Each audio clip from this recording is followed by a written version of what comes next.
आज का प्रातः क्लास है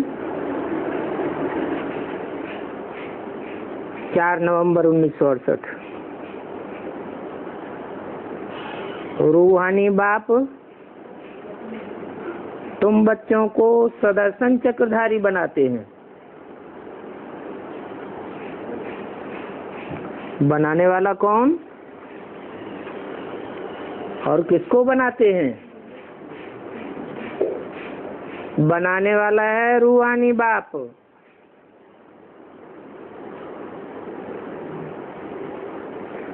और बनाते हैं बच्चों को।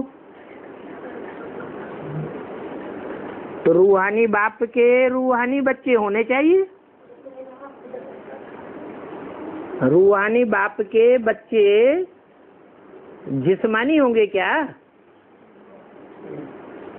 जैसा बाप वैसे बच्चे। बाप सांप तो बच्चा भी सांप।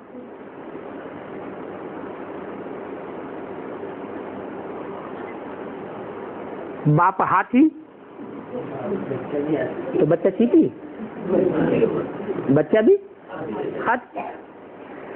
तो यहाँ सुदर्शन चक्रधारी बनाने वाला बाप है और रूहानी बाप है, रूहों का बाप है। रूह अर्थात आत्मा, देह तो नहीं। देहों का बाप है, देहों का बाप नहीं है। रूहानी बाप है।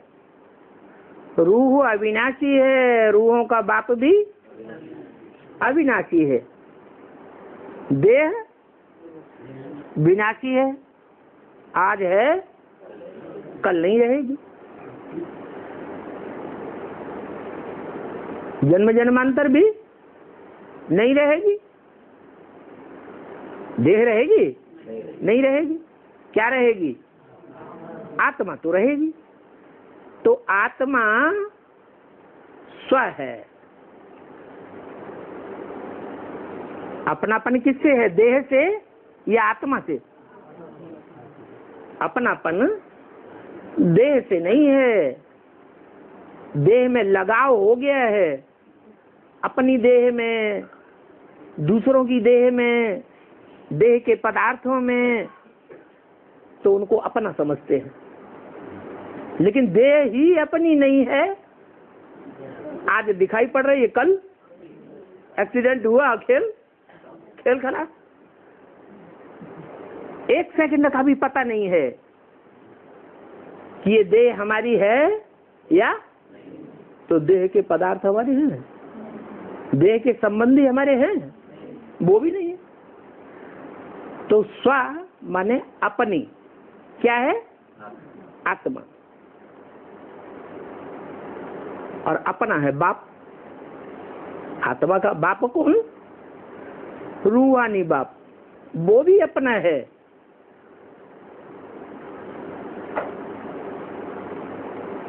जो 99 साल अपना रहे और 100वीं साल में पराया हो जाए तो उसे अपना कहें या पराया कहें? अंतमते सुगते हो गई। लेकिन एक ही बाप ऐसा है जो आज भी अपना है, कल भी अपना रहेगा और परलोक में भी अपना रहेगा। वो कभी पराया नहीं होता। तो वो बाप जो सदैव अपना है, रूहानी बाप, वो हमको स्वदर्शन चक्रधारी बनाते हैं। स्व माने आत्मा, दर्शन माने देखना, चक्र माने 84 का चक्र। 84 के चक्र में हमारी आत्मा ने कैसे कैसे पार्ट बजाया है वो बताते हैं।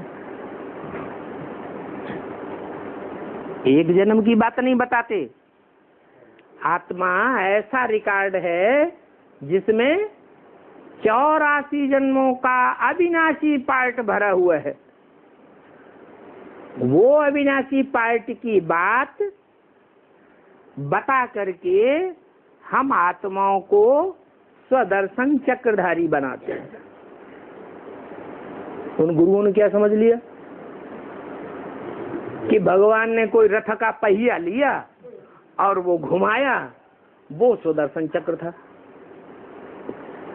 अब उस रथ के पहिए की बात नहीं है, ये शरीर रूपी रथ है। शास्त्रों में क्या कहा है? शरीरम रथम विद्धि इंद्रियाणि हयान्याहु।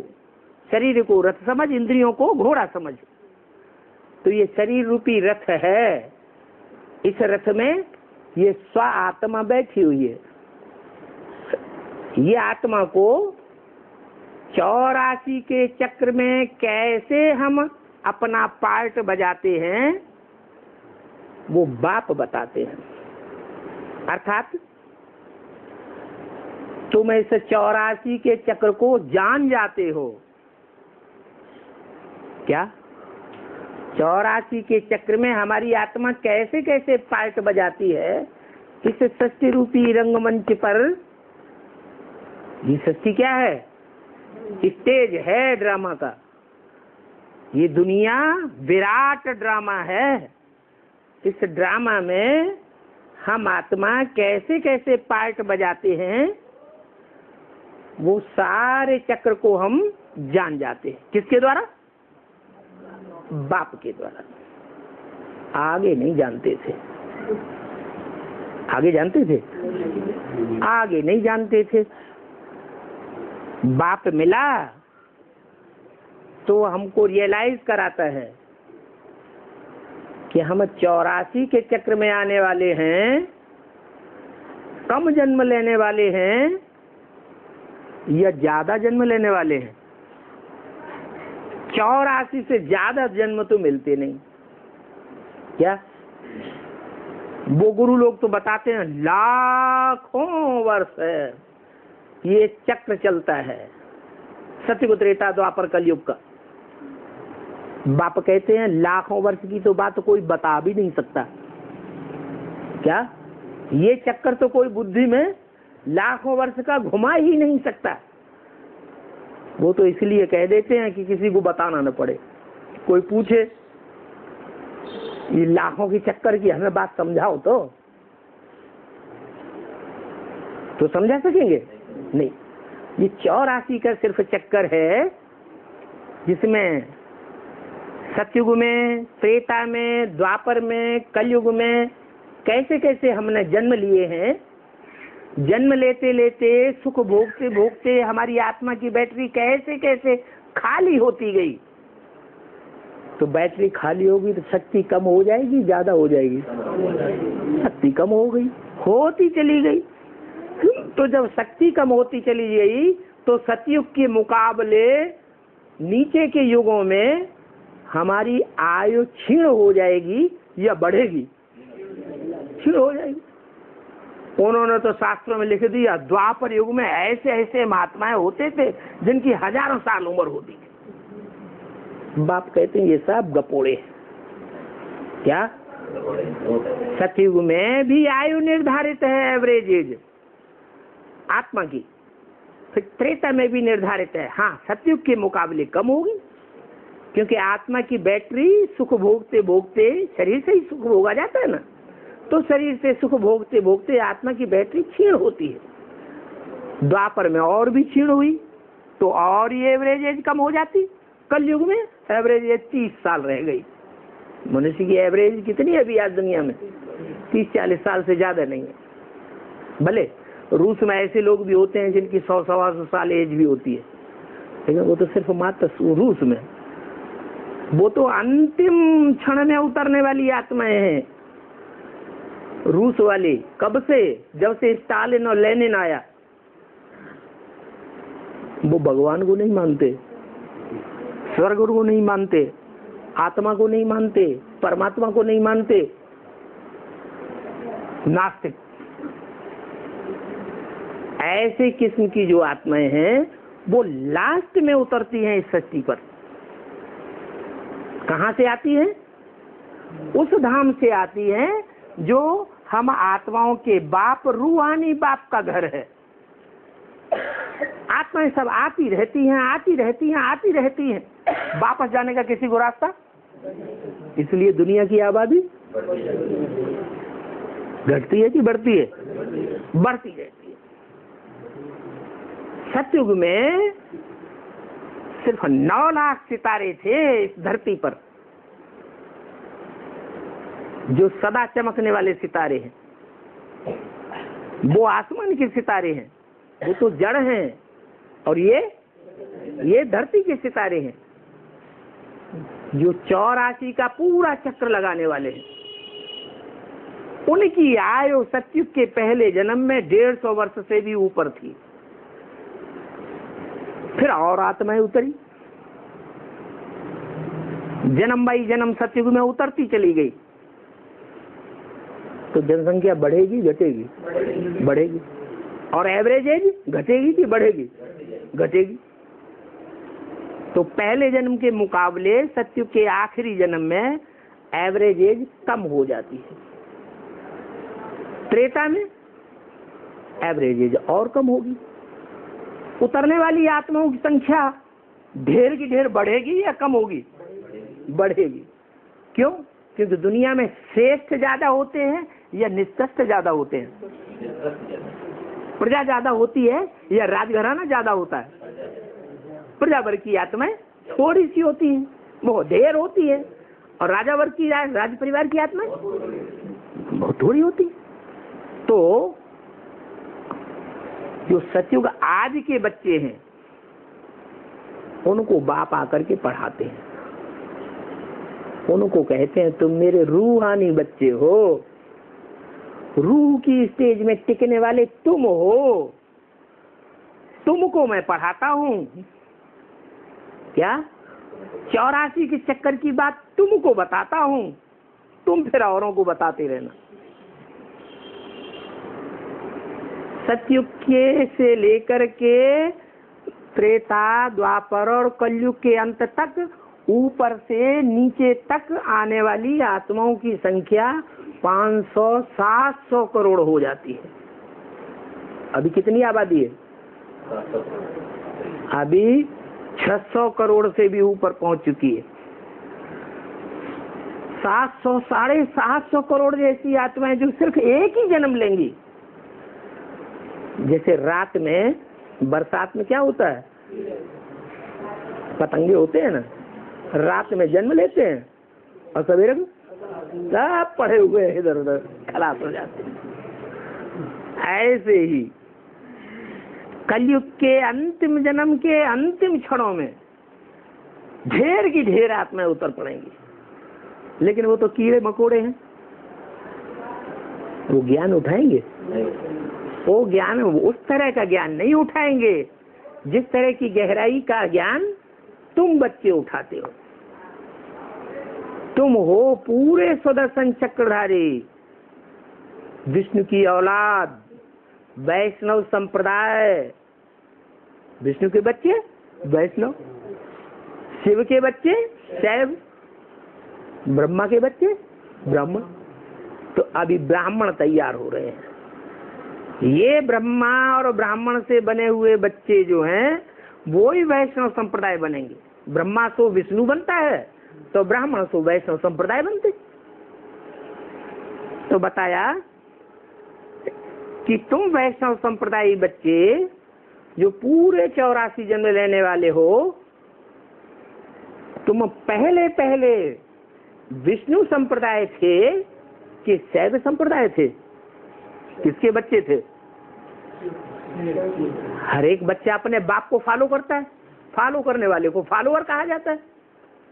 तो तुम विष्णु संप्रदाय से भी ऊपर शैव संप्रदाय वाले थे। भक्ति मार्ग में कहते हैं ना, ब्रह्मा देवताय नमः, विष्णु देवताय नमः, शिव परमात्माय नमः। शंकर को सबसे ऊपर रख देते हैं। देवदेव, ब्रह्मादेव, फिर ऊपर विष्णु देव, फिर उससे ऊपर महादेव। तो महादेव शिव की कोटि का हो गया। दोनों एक नहीं है।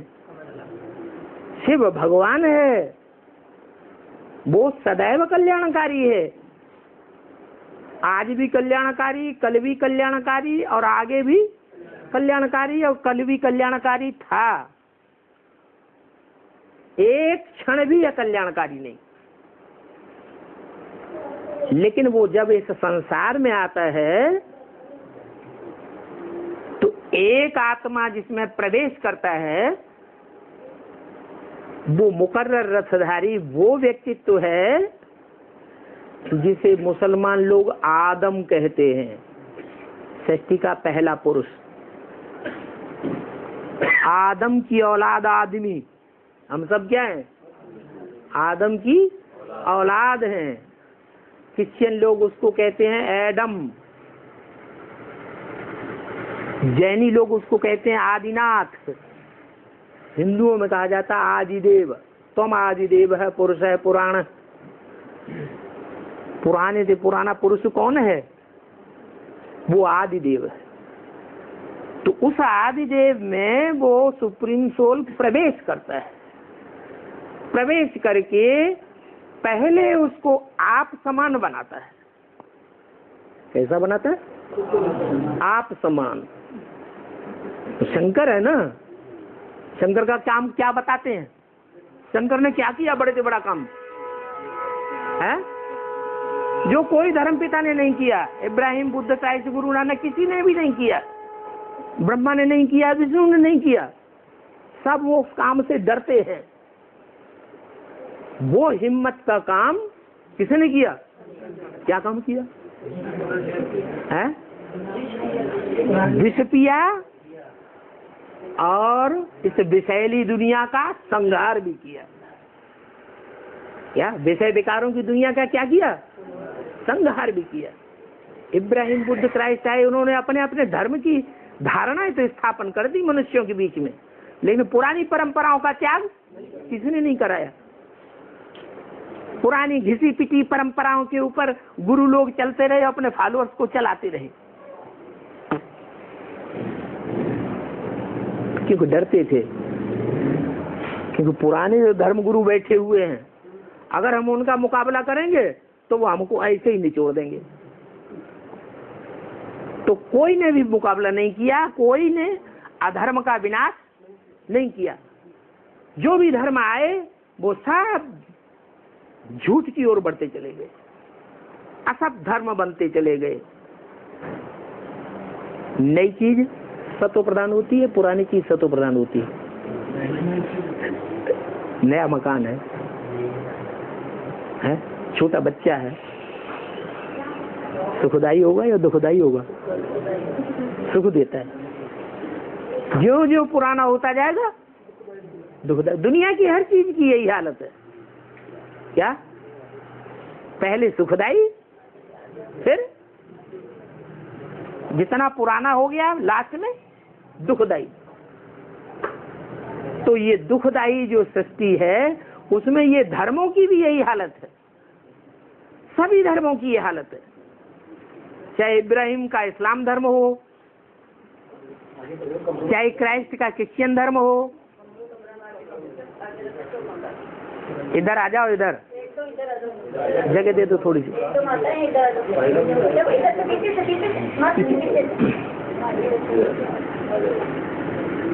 आगे बढ़ जाओ, आगे बढ़ जाओ, थोड़ा सा आगे बढ़। जगह दे दो, निकलने की जगह दे दो। अंदर चली जाओ, अंदर चली जाओ, जाओ। आप पीछे हट जाओ ना फिर।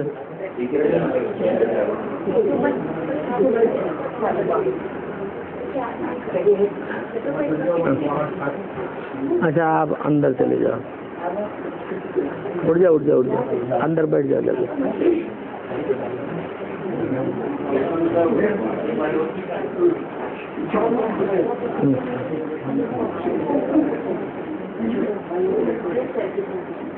हाँ जी,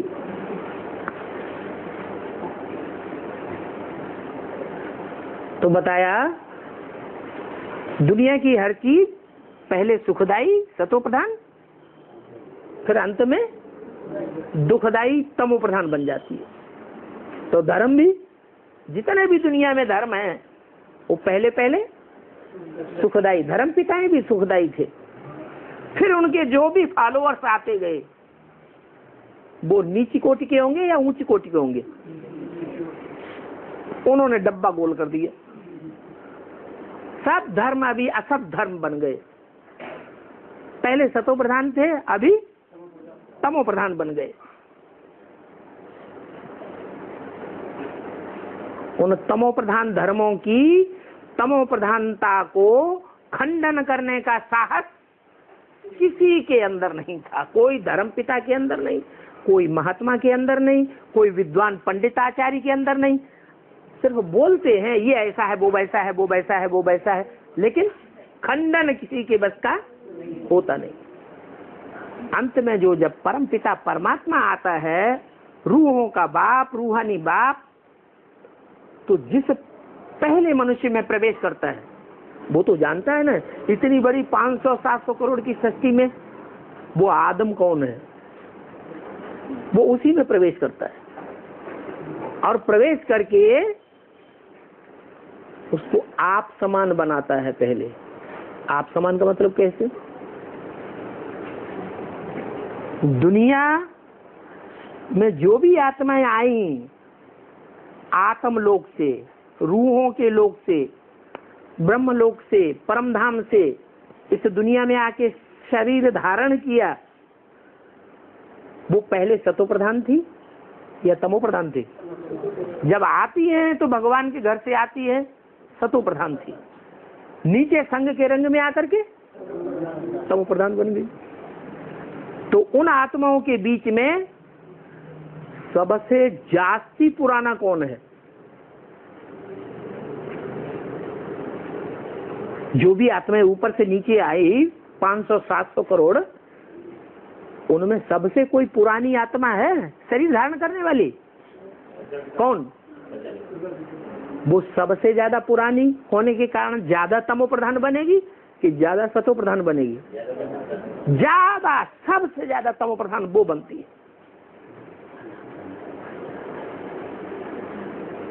एक राजा का बच्चा हो और एक साहूकार का बच्चा हो और गरीब के बच्चे हों, ये सारे ही कुसंग में आ गए, चोर डकैत लफंगों के। अब ज्यादा नीचे कौन गिरेगा? राजा का बच्चा ज्यादा नीचे गिरेगा। तो ये मनुष्य सृष्टि में जो पहले पहले आत्मा आदम के रूप में मनुष्य ने पहचानी, पहला आदमी, वो सबसे पुराना है। और औलाद किसकी है? देवताओं की औलाद है, मनुष्यों की औलाद है, राक्षसों की औलाद है या भगवान की औलाद है? वो डायरेक्ट भगवान की औलाद है। तो उसमें सबसे जास्ती ताकत होगी या कम ताकत होगी? तो जब कुसंग में आएगा सबसे जास्ती नीचे गिरेगा या कम गिरेगा? सबसे जास्ती पतित से पतित।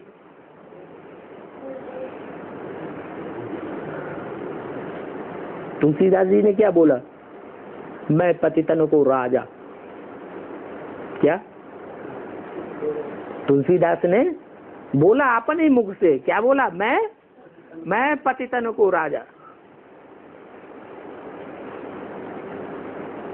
क्यों बोला उन्होंने ऐसा? क्योंकि भगवान का महावाक्य है। भगवान खुद आकर के कहते हैं कि जब मैं कलयुग के अंत में इस पुरुषोत्तम संगम युग पर आता हूं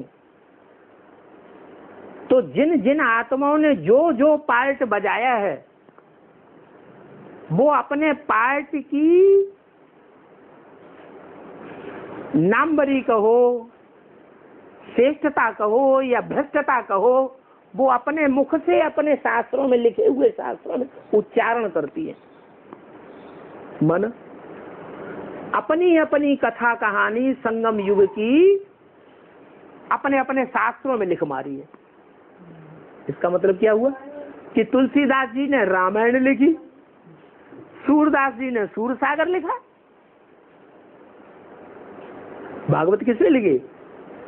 सूरदास कृष्ण वाली आत्मा ने भागवत लिखी।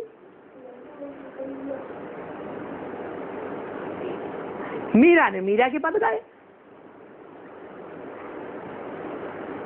तो अपने से ज्यादा अपने चरित्र को, अपनी जीवन कहानी को कोई दूसरा जान सकता है क्या? तो उन्होंने लिख दिया, मैं पतितन को राजा। गलत लिख दिया है, सही लिख दिया?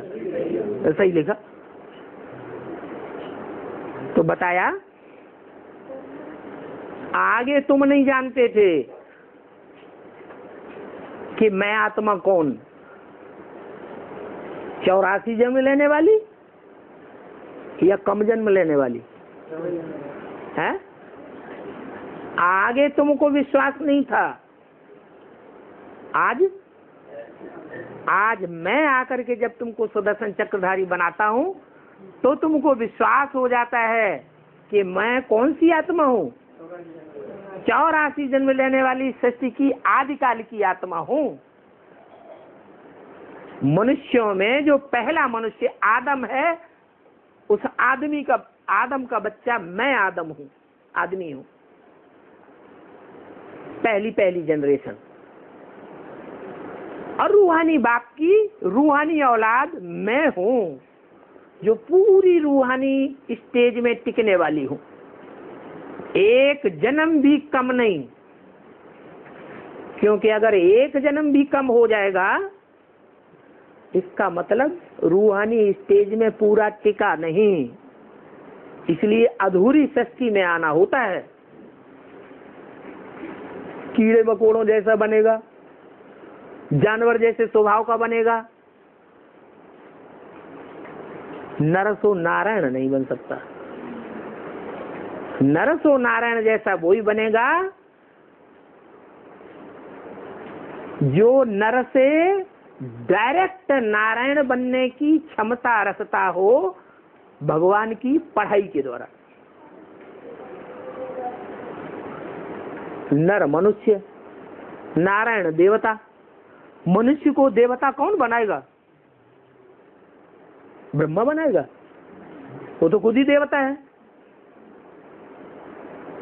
और नीची कोटि का देवता है, विष्णु बनाएगा?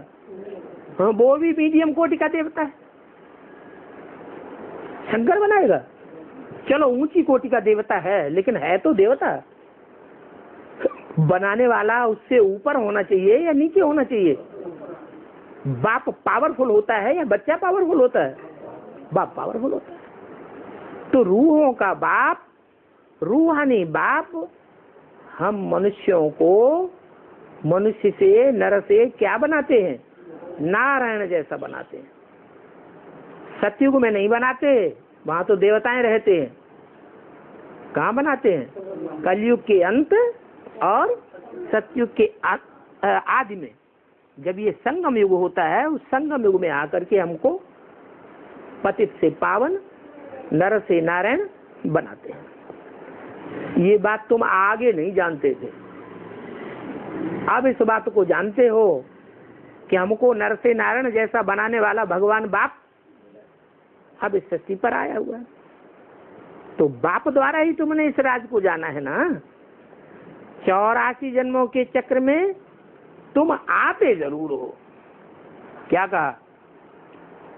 और कोई दूसरी जनरेशन के, दूसरे धर्म के लोग आए या ना आए, लेकिन तुम 84 के चक्र में, 84 जन्मों के चक्र में जरूर आते हो।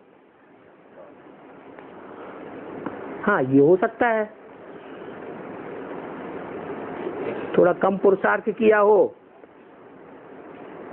9 लाख सितारे हैं ना, तो नंबरवार होंगे ये एक जैसे होंगे? कोई पहले सतो प्रधान बनेगा पुरुषार्थ करके, कोई बाद में सतो प्रधान बनेगा। कोई पहले रूहानी स्टेज धारण कर लेगा, कोई बाद में करेगा।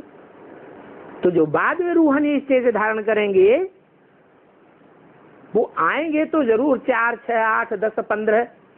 संगम युग है ही 100 साल का। ज्यादा से ज्यादा 100वीं साल में, अंतिम वर्ष में सतो प्रधान बनेगा।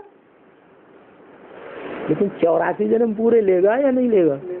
है 84 जन्म जरूर। इसलिए तुम आते जरूर हो, वो नहीं आते हैं, तुम आते हो। ये तुम किससे कहा? जो बच्चे सन्मुख पढ़ाई पढ़ते हैं उनसे तुम कहा जाता है, जो सन्मुख पढ़ाई नहीं पढ़ते हैं उनसे वो कहा जाता है, दूर वाले। और जो पास में बैठ के पढ़ाई पढ़ते हैं तो पास में कहेंगे यह है, लेकिन उनसे बात नहीं करते। यह इससे बात करते हैं या तुमसे बात करते हैं? जो सन्मुख बैठने वाले हैं, जो कभी विपरीत बुद्धि नहीं बनते हैं, सन्मुख माने सदा सामने, सदा सन्मुख, विमुख नहीं, सदैव सन्मुख। सम्मुख और विमुख भी दो तरह का होता है। एक होता है सामने बैठे हैं, सुन भी रहे हैं, समझ भी रहे हैं।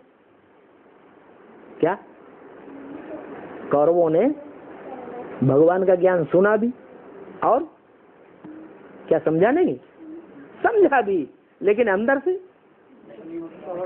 से दुर्भावना भरी हुई थी।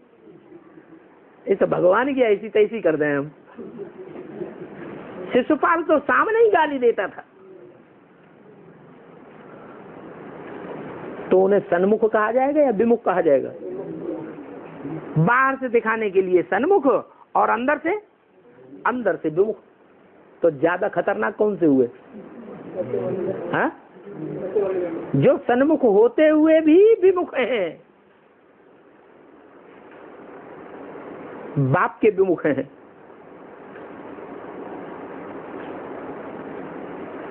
कोई ऐसे हैं जो बाप के विमुख नहीं होते हैं, परिवार के विमुख हो जाते हैं। अरे बाप तो बाप के साथ परिवार भी है या नहीं है? हैं?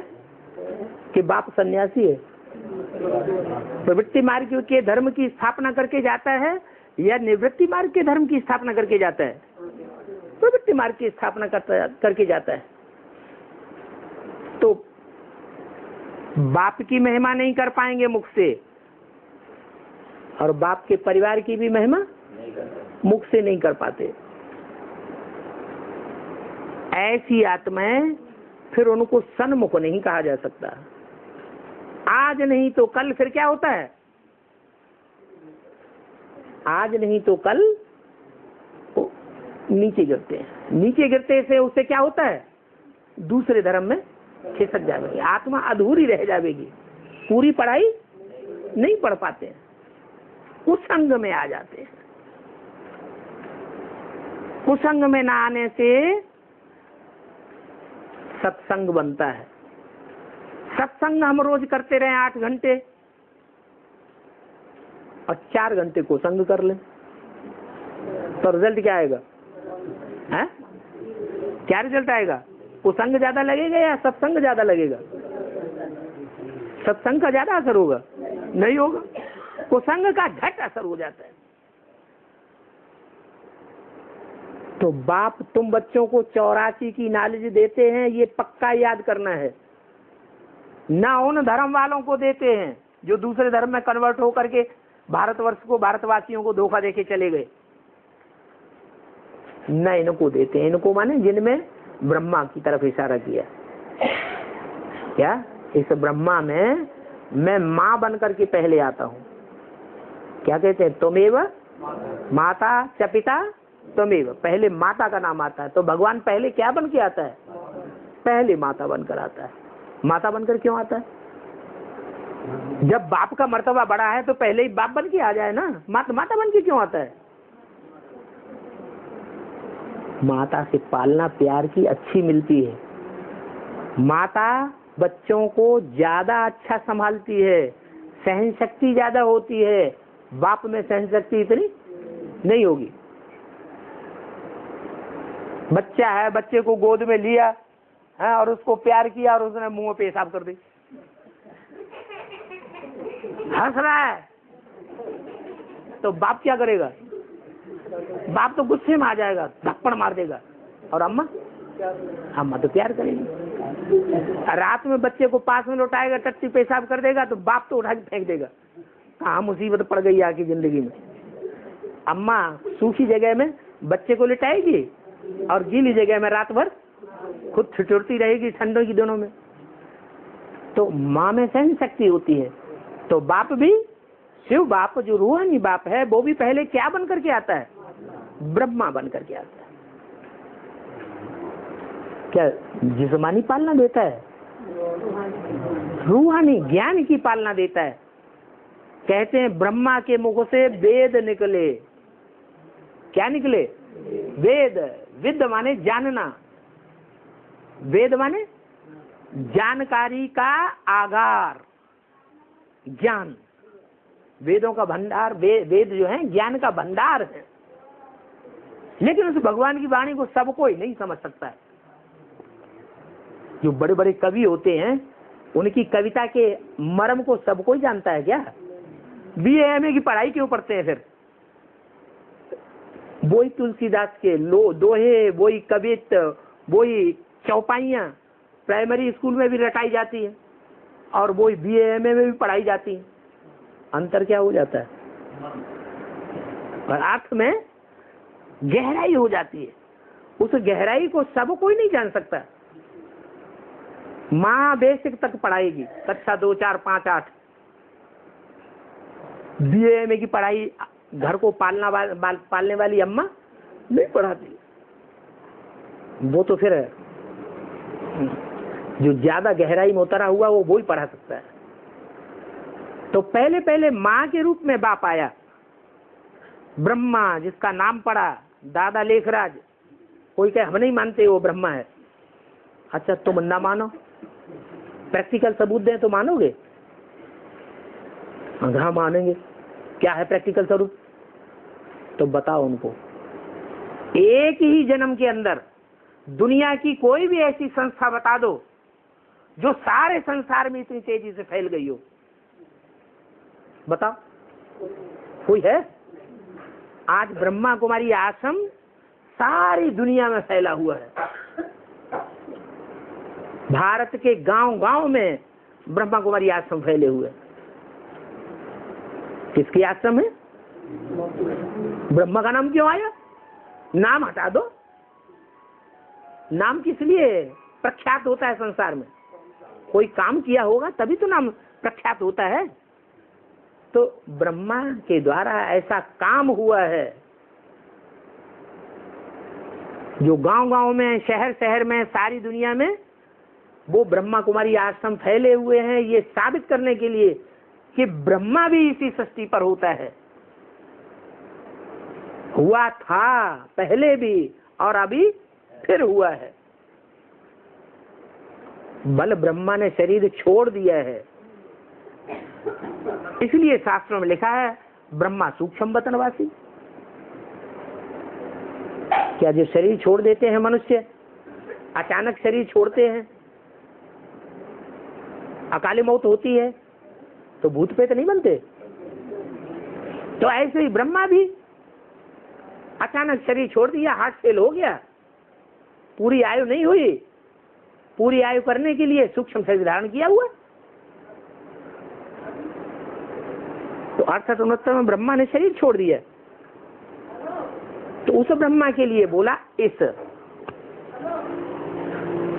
तुमको बोलते हैं तुमको पढ़ाता हूं। मुरली में क्या बोला? मैं तुम बच्चों को पढ़ाता हूं। ये बीच में सुन लेता। वेदवाणी जो है मैंने किसको सुनाई? सुनाता हूं तुमको। तुम उसकी गहराई में जा सकते हो। ये वेदवाणी की गहराई में जाता ही नहीं। क्या ये नहीं जाता? ये जितना सुन लिया, जैसे छोटे बच्चे रट लेते हैं ऐसे रट लेता है बस। तो इसको नहीं सुनाता हूं, तुमको सुनाता हूं। क्यों? क्योंकि तुम समझते भी हो। सुनने के साथ साथ समझ, और जब समझोगे तभी तो धारण करोगे। हाँ होते नंबरवार है। तो 84 के चक्र में तुम आते हो, न ये न इनकी कैटेगरी। न ब्रह्मा आता है, न ब्रह्मा के बच्चे ब्रह्मा कुमार कुमारी आते हैं। क्या तुम हो प्रजापिता ब्रह्मा कुमार कुमारी? वो है सिर्फ अम्मा कुमारी, और तुम हो अम्मा और बाप दोनों के कुमार कुमारी। तो बढ़िया कौन है? कोई बच्चा कहे मैं अम्मा का बच्चा हूँ, फिर पूछे अरे अम्मा के बच्चे हो, सच्ची सच्ची बताओ तुम किसके बच्चे हो? फिर अम्मा का बात, अम्मा का नाम बताए, तो लोगों को शक पैदा होगा कि नहीं? है? अरे ये अपने बाप का नाम नहीं बताता है? ये क्या दोगला है? या तो इसको माँ ने बताया ही नहीं। बाप का परिचय कौन देता है? माँ देती है। या तो माँ बीमार पड़ जाती है जन्म देते समय, तो बच्चे का मुखड़ा माँ ने नहीं देख पाया, भले बीमार पड़ जाती है, लेकिन बीजारोपण किसने किया ये तो जानती है। अब अगर बीजारोपण करते समय ही बेहोश हो जाए, उससे पहले ही बेहोश हो जाए, तो दूसरी बात। तो ब्रह्मा कुमारी ईश्वरी विश्वविद्यालय जो नाम रखा गया, वो बाप ने रखा या अम्मा ने रखा? है? ब्रह्मा ने रखा। जिस ब्रह्मा ने ये नाम रखा, वो बाप को जानता है क्या? अगर जानता होता तो नाम रखता। मुरलियों में तो बाबा ने बोल दिया, ब्रह्मा के मुख से मुरलियां बोली ना, माउंट आबू से ही बोली ना, उसमें तो बोल दिया। तुम बच्चे ब्रह्मा कुमार कुमारी क्यों कहलाते हो? अपन को प्रजापिता शब्द ऐड करो, तुम बाप के भी बच्चे हो, तुम कोई निवृत्ति मार्ग के थोड़े ही हो। आश्रम का नाम भी क्या रखना है?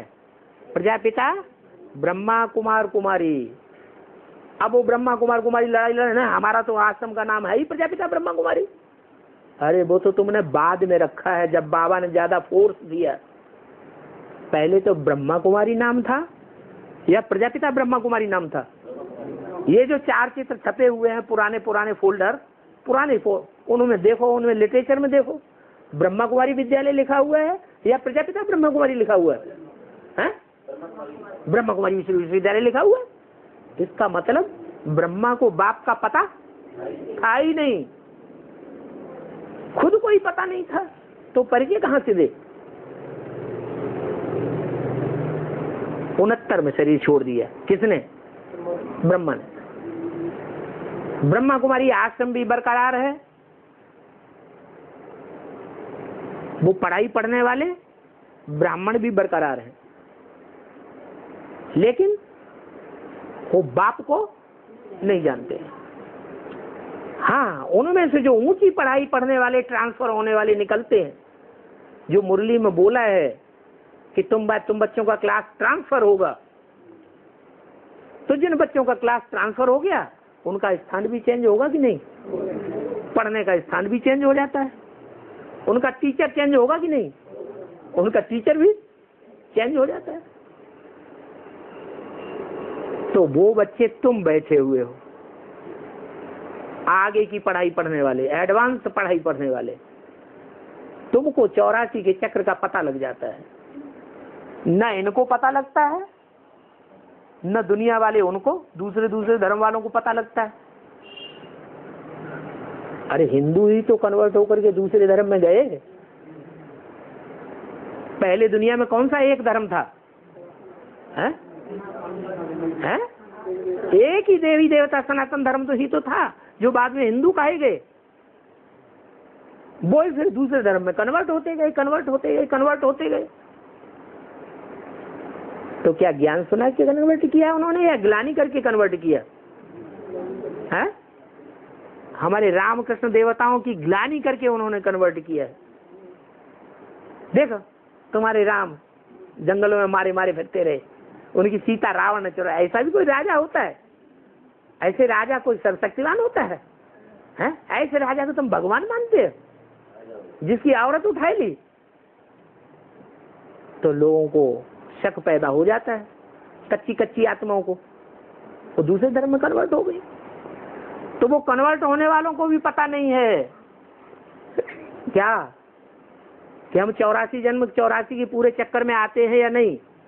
इनको भी ये और इनके फॉलोअर्स को भी ये पता नहीं है।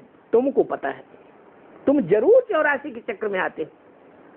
तुम बच्चों को 84 के चक्र की नॉलेज मैं देता हूं डायरेक्ट। क्या उन ब्रह्मा कुमार कुमारियों को ब्रह्मा के थ्रू मिली नॉलेज? ब्रह्मा कुमार कुमारियों के थ्रू मिली, दीदी दादी दादाओं के द्वारा। और तुमको कौन देता है? तुमको डायरेक्ट मैं नॉलेज देता हूं 84 के चक्र की। मैं सुदर्शन चक्रधारी हूं।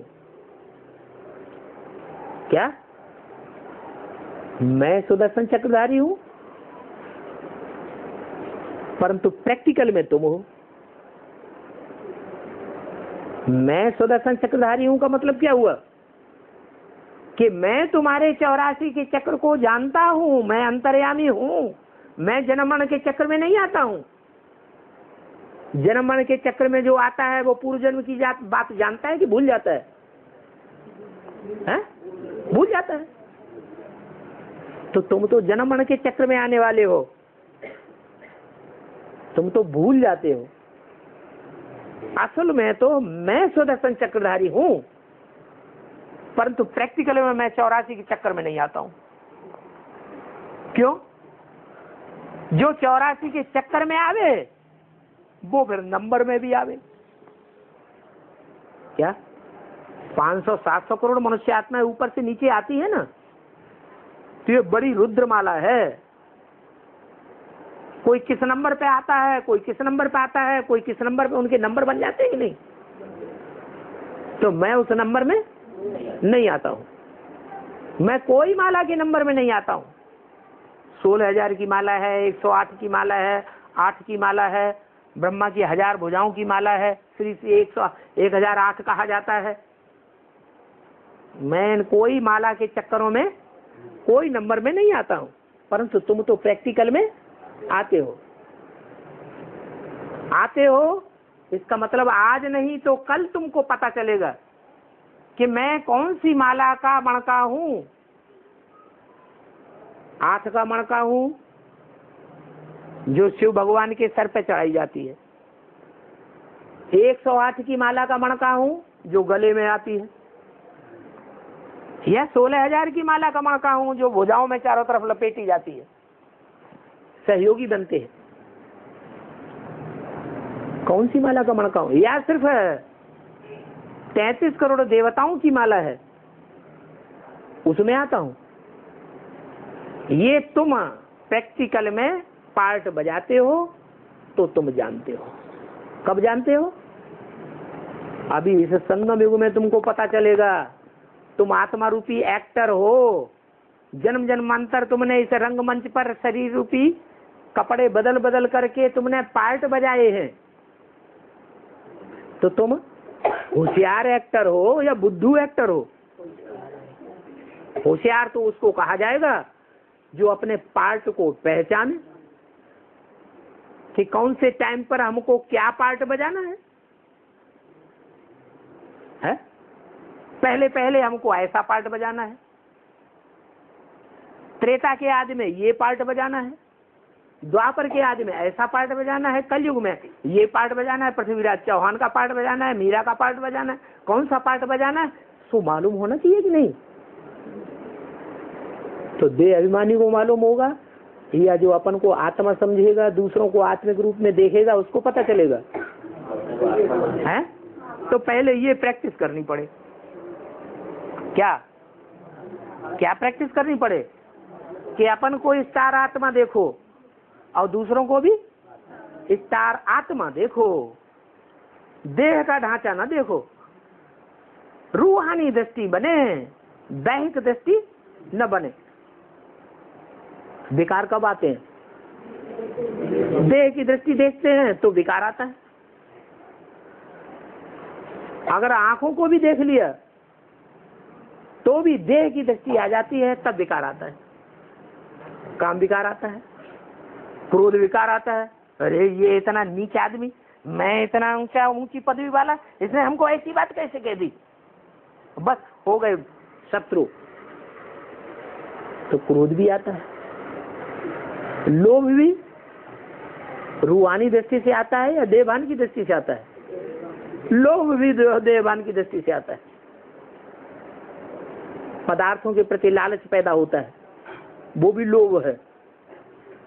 देह के पदार्थ है ना, पदार्थों का कनेक्शन देह से है या आत्मा से है? देह से है, तो लोभ आ जाता है। रसगुल्ला खाऊं,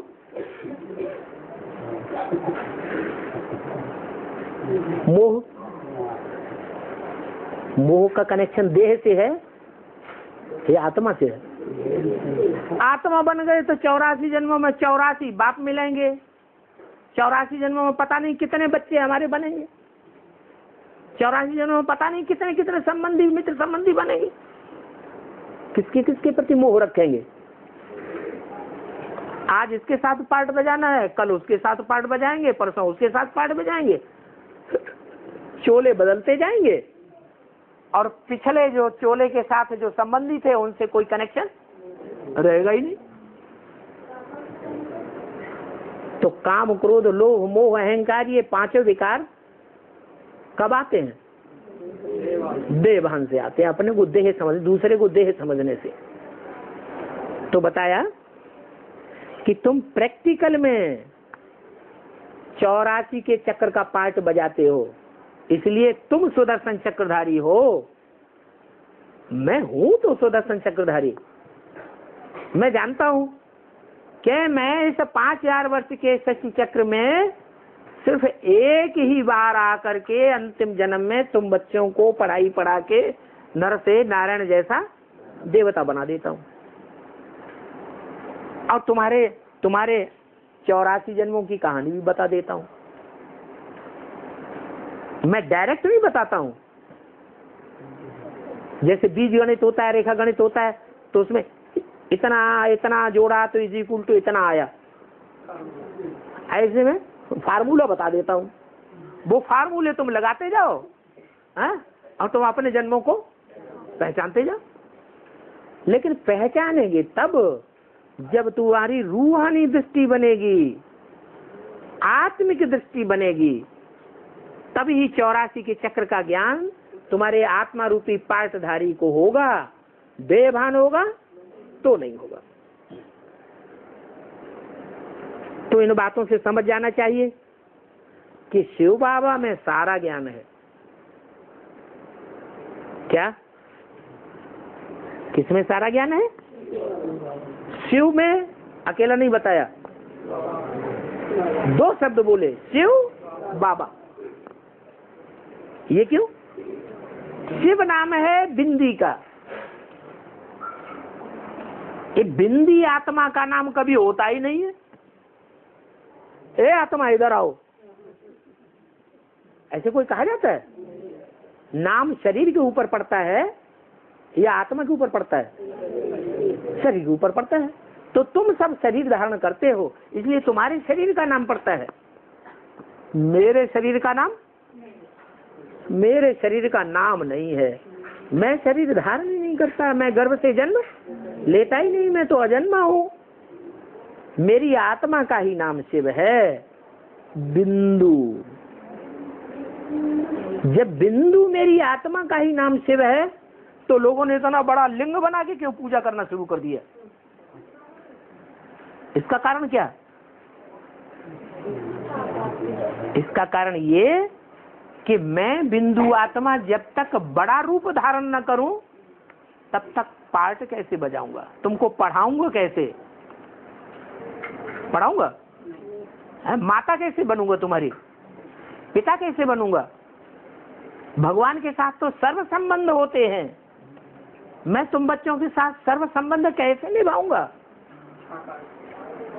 साकार में प्रवेश करना पड़ेगा। तो जो जिस साकार में मैं प्रवेश करता हूं, वो पुरुषार्थ करके अपने को बिंदु बना लेता है। क्या बनाता है? रूह बना लेता है। निराकारी स्टेज में स्थिर हो जाता है। जैसे कि कान है ही नहीं आंख है ही नहीं, देखते हुए न देखना, सुनते हुए न सुनना।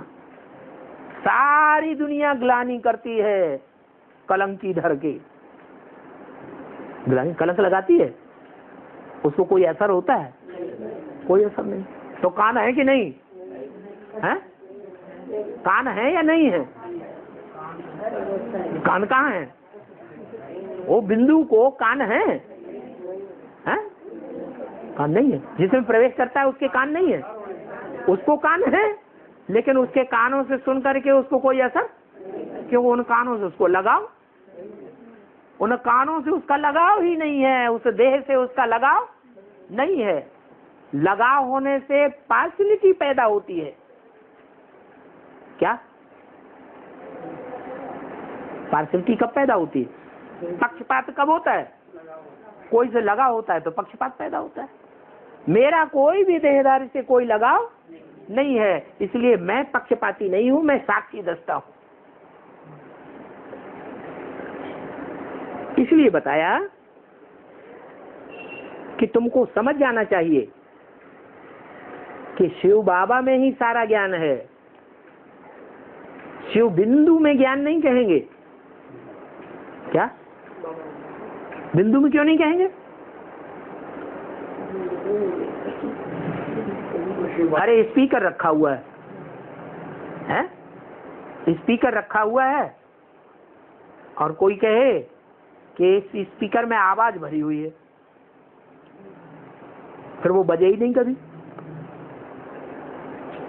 तो कहेंगे इसमें आवाज भरी हुई है? प्रैक्टिकल आदमी देखेगा ना इसमें आवाज भरी हुई है या नहीं भरी हुई है। रिकॉर्ड है, रिकॉर्ड भरा हुआ है या नहीं भरा हुआ है।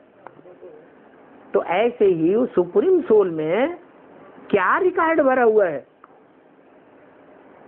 वो जब तक शरीर धारण न करे तब तक पता ही नहीं चलेगा कि उसमें ज्ञान है या नहीं है। इसलिए मुरली में बोला है, पता कैसे चलता है ये शिव बाबा भगवान है?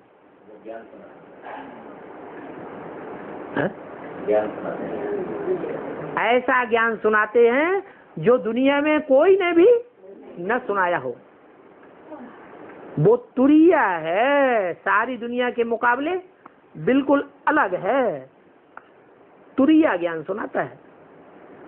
ऐसा स्पेशल ज्ञान दुनिया में और कोई सुना ही नहीं सकता। तो वो निराकार ज्योति बिंदु शिव साकार में प्रवेश करता है और साकार में प्रवेश करके उस पिता प्रजापिता के द्वारा जो सारी मनुष्य सृष्टि का पिता है उसका भी मैं पिता बनता हूं। क्या आत्माएं जो शरीर धारण करने वाली हैं उनका पिता कौन? सभी देहधारियों का पिता कौन? प्रजापिता। और प्रजापिता का पिता कौन? शिव। तो मैं तुम्हारा ग्रैंडफादर हुआ। मैं कौन हूं? मैं तुम्हारा बाबा हूं। तो शिव में सारा ज्ञान है ये भी नहीं कह सकते।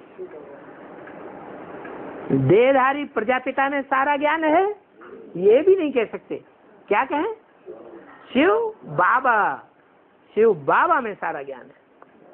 इसलिए दुनिया में 33 करोड़ देवताएं हो, चाहे दुनिया के सारे ही राक्षस हो, चाहे दुनिया के सारे ही मनुष्य हो, किसी का भी नाम शिव के साथ नहीं जोड़ा गया। एक शंकर ही है, जगत पिता, जगतम पितरम कहा जाता है ना, उसका नाम मेरे साथ जोड़ा जाता है। क्या कहते हैं? शिव शंकर भोलेनाथ। शिव के साथ ब्रह्मा का भी नाम जोड़ेंगे नहीं, शिव के साथ विष्णु का भी नाम नहीं जोड़ेंगे। किसका नाम जोड़ेंगे? शंकर का नाम। कोई देवी का नाम जोड़ते हैं?